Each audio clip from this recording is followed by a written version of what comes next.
Good morning. I'm very appreciative to all of our media partners for being here today and all of our community members for being present. My name is Jeff Gibson. I am the Chief of Police for the Bedford Police Department. I have several speaking points that I would like to get through this morning. At the conclusion of my information, I will take questions. I just respectfully request that you allow me to get through all of my speaking points, and then I will cordially answer any questions that you may have. But I want to start with our number one priority. And our number one priority is I, along with this organization, wish to offer our condolences to a grieving family during this tragic situation. Our thoughts and prayers are with the family and the men and women of the Bedford Police Department as we too have experienced a great loss.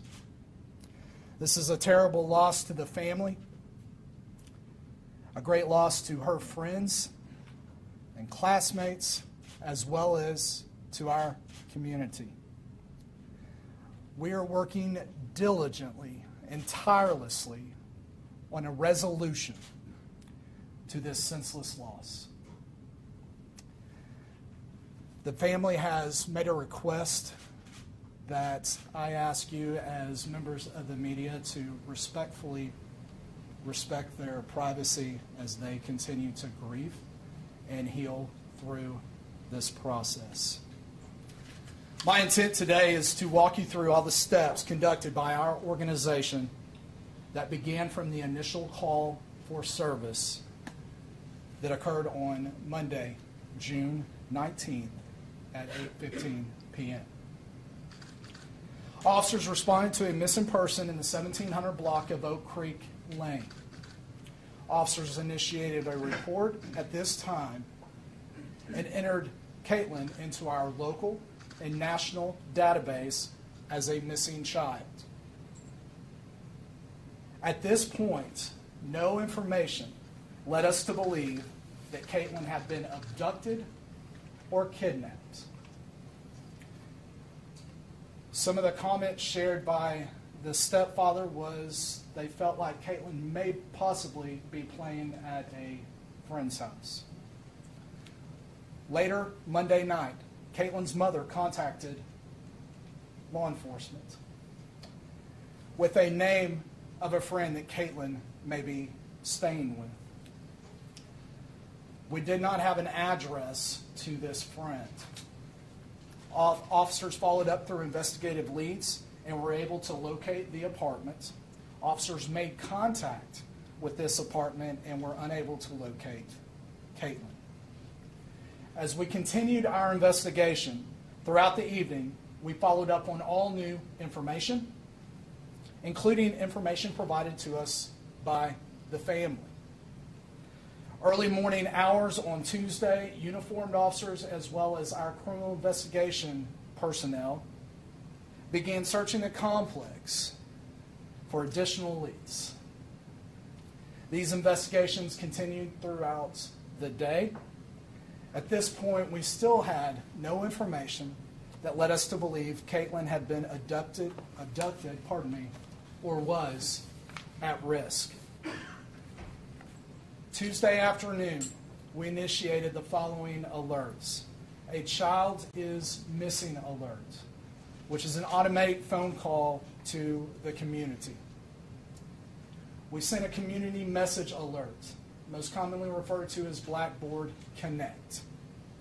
We posted bulletins of Kaytlynn on all of our social media sites. We partnered with the families in distributing bulletins across the HEB community with Kaytlynn's information on it. I realize that this community has several questions as to why the Bedford Police Department did not activate an Amber Alert on June 19th. And the simple answer is there are specific criteria that law enforcement personnel have to follow in terms of initiating an Amber Alert. For the viewers, I'm going to give you two websites. We have a Texas-based Amber Alert and we have a federal-based Amber Alert, both of which are very similar in nature. To reference the federal alert, you may go to amberalert.gov. To access the Texas Amber Alerts, you may go to dps.texas, spelled out, .gov. If you scroll down to the bottom of the page in the left-hand corner, you will find a link to the Amber Alert criteria. For those of you present here today, I have made copies for you so you may take away the printout of the state's requirements as well as the federal requirements. Officers continued to work through the night on Tuesday. Wednesday, officers and detectives continuing to investigate and canvass the apartment complex. Wednesday afternoon, the Bedford Police Department was contacted by Arlington Police Department. Reference a body that was located in their landfill. Arlington Police Department notified our agency because they were aware of our missing child alert, and the body that they had found shared some similar characteristics. The Arlington Police Department and the Bedford Police Department worked together to process a very delicate crime scene. Tarrant County Medical Examiner's Office transported the victim to the medical examiner's office for an examination and positive identification. Officers continued to work through the nighttime hours on Wednesday.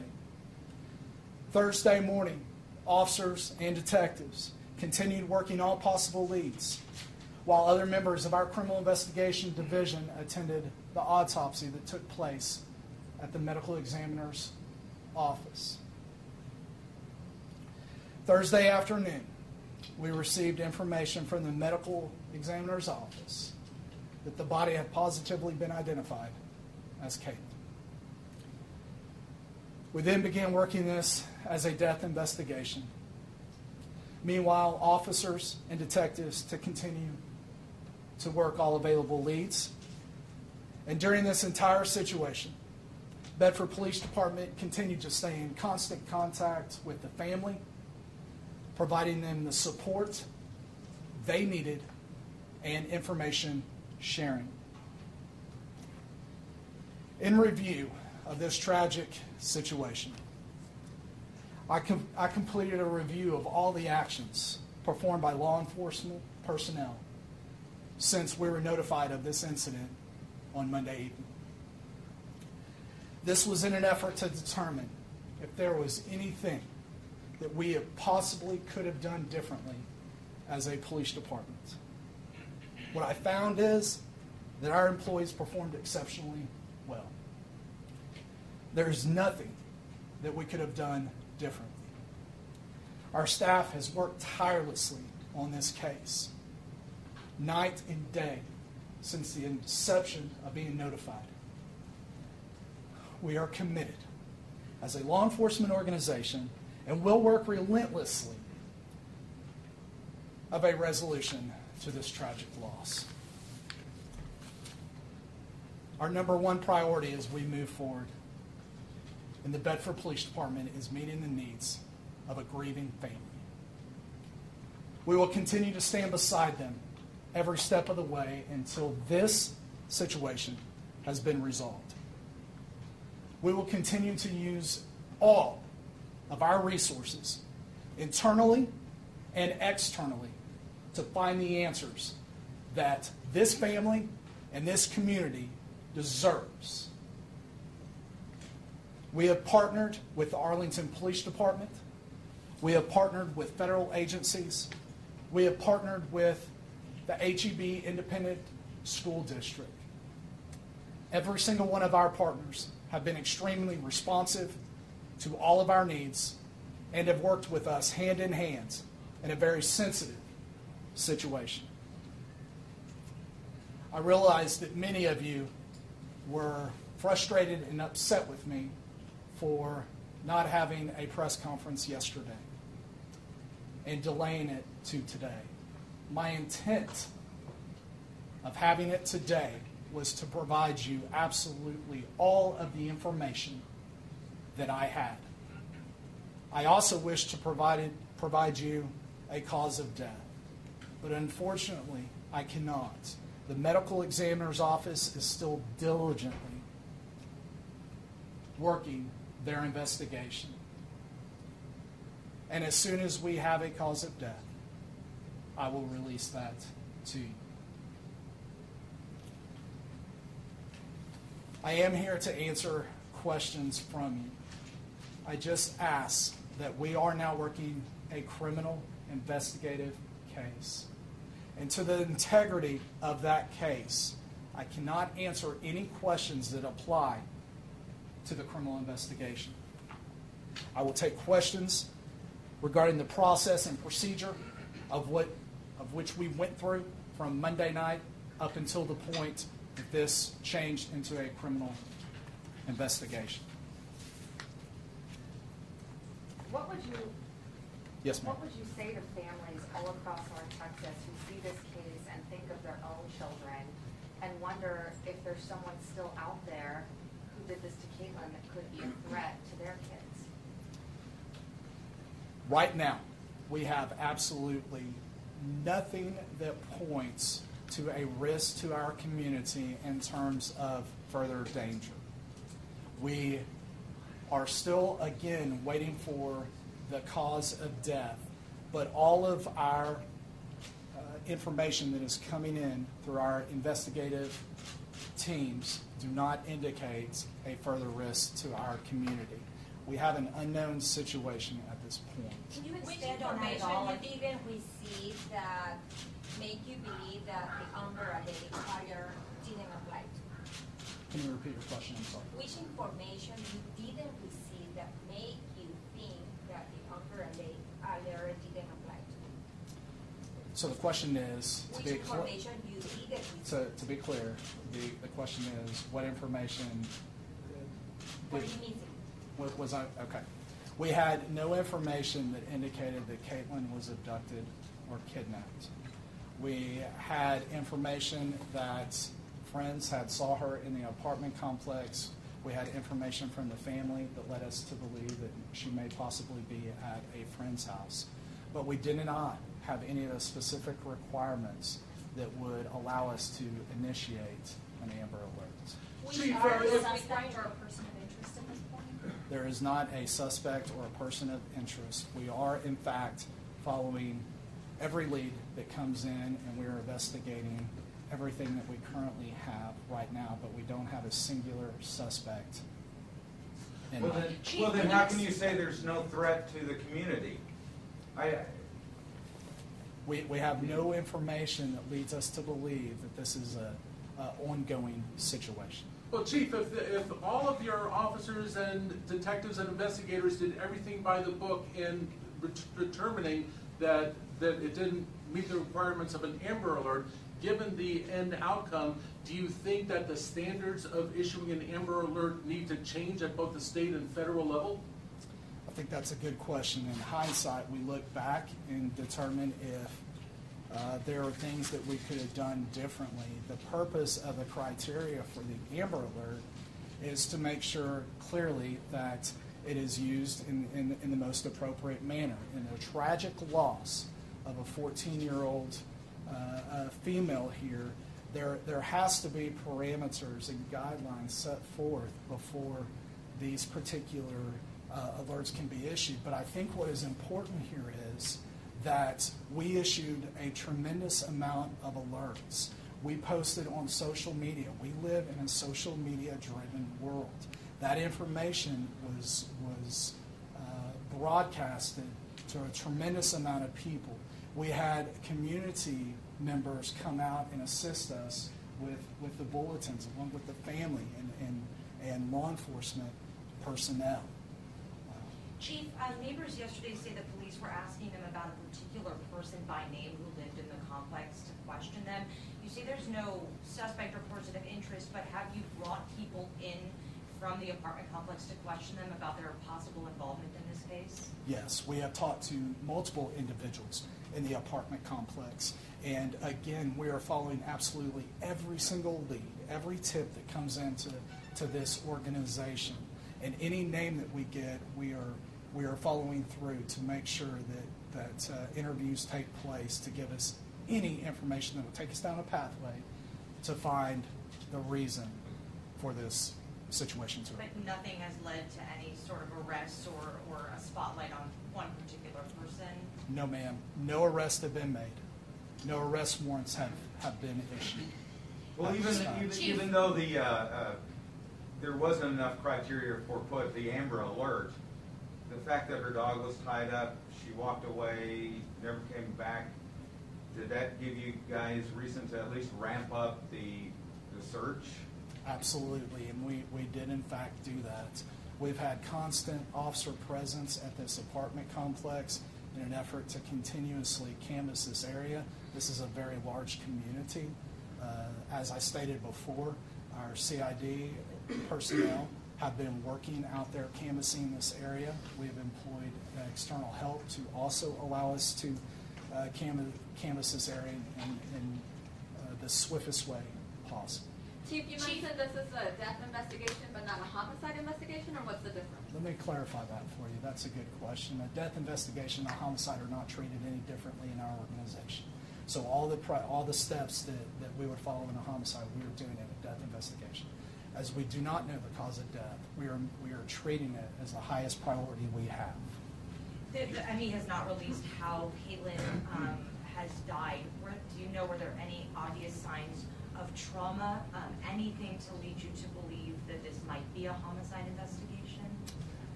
The answer to your question, your first question, is no, we don't have any signs of trauma. That has been released to us right now. We are allowing the medical examiner to do their job in giving them the space they need to give us the true, objective answers as to what they find in their examination. So unfortunately, I can't answer any trauma questions. We just simply don't know at this time. However, let me clarify too, because when we do get that information, we will be releasing that too. So if you don't know, if a lot of it is an unknown situation, how are you so comfortable telling the community that there's nothing to worry about if it's that big of a mystery? What solid thing can you say to the community that gives them no worries?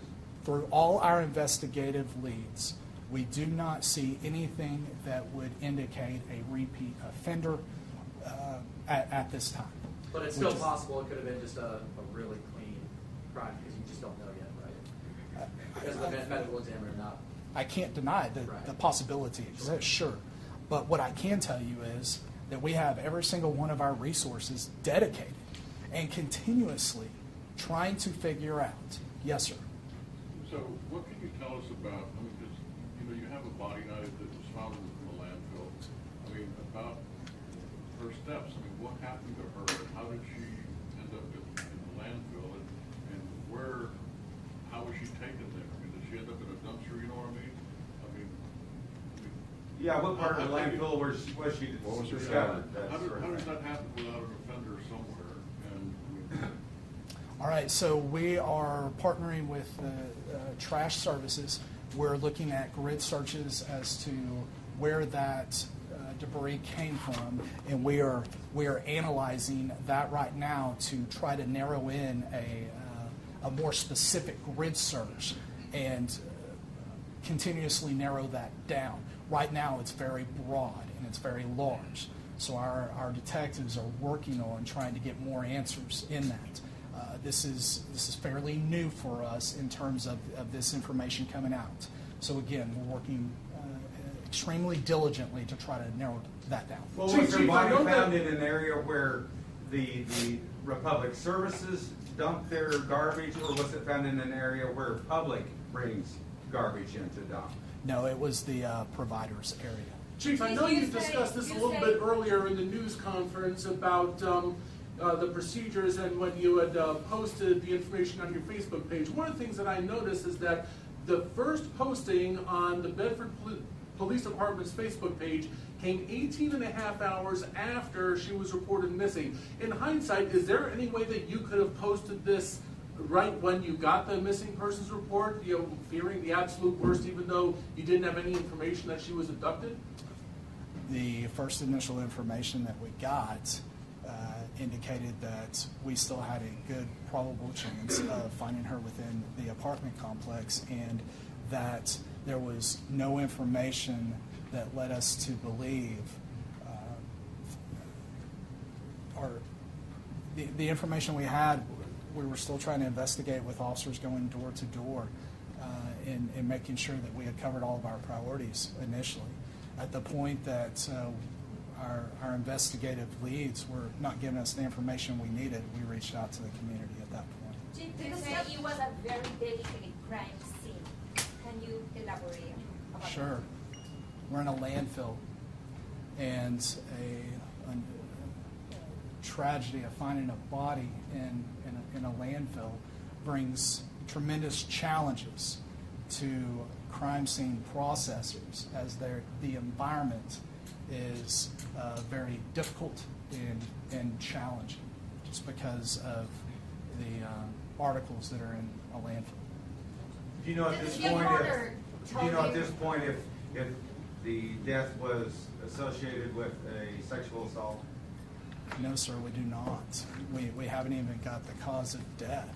Okay. I can tell you that the ME's office is utilizing every means possible to test everything to give us the answers that we are looking for. Let me close by saying this. Well, sir, you're saying you don't know if this is a child predator. You don't even know if she was assaulted sexually. So if it is a child predator, which are often repeat offenders, how can you tell the community you don't have anything to worry about?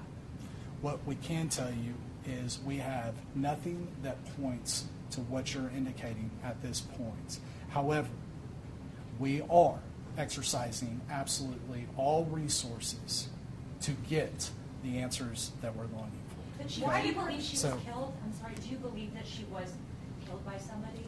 We simply can't answer that question. We just don't have that information. Thank you. Thank you, ladies.